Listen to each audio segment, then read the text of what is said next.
ఇవాళ ఏపీ వ్యాప్తంగా ప్రపంచ జనాభా దినోత్సవాన్ని ఘనంగా నిర్వహించనున్నారు. ప్రతి ఏటా జూలై 11న ఈ కార్యక్రమం నిర్వహిస్తున్న రాష్ట్ర ప్రభుత్వం జనాభా సమతుల్యత, కుటుంబ నియంత్రణపై అవగాహన కల్పించనుంది. వైద్య ఆరోగ్య శాఖ ఆధ్వర్యంలో ఇవాల్టి నుంచి ఈ నెల 18 వరకు ప్రత్యేక వారోత్సవాలు నిర్వహిస్తారు. విజయవాడలో జరిగే కార్యక్రమంలో సీఎం చంద్రబాబు పాల్గొననున్నారు.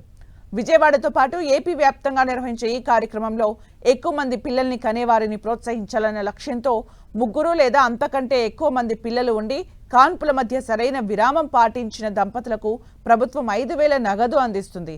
స్థానిక ప్రాథమిక ఆరోగ్య కేంద్రాలు, అంగన్వాడీలు, పాఠశాలల్లో ర్యాలీలు, సదస్సులు నిర్వహించి కుటుంబ నియంత్రణ, తల్లి బిడ్డల ఆరోగ్యంపై అవగాహన కల్పిస్తారు. ఈ దినోత్సవం సందర్భంగా రాష్ట్రంలో జనాభాను పెంచే దిశగా ముఖ్యమంత్రి చంద్రబాబు నాయుడు ప్రకటనలు చేయనున్నారు.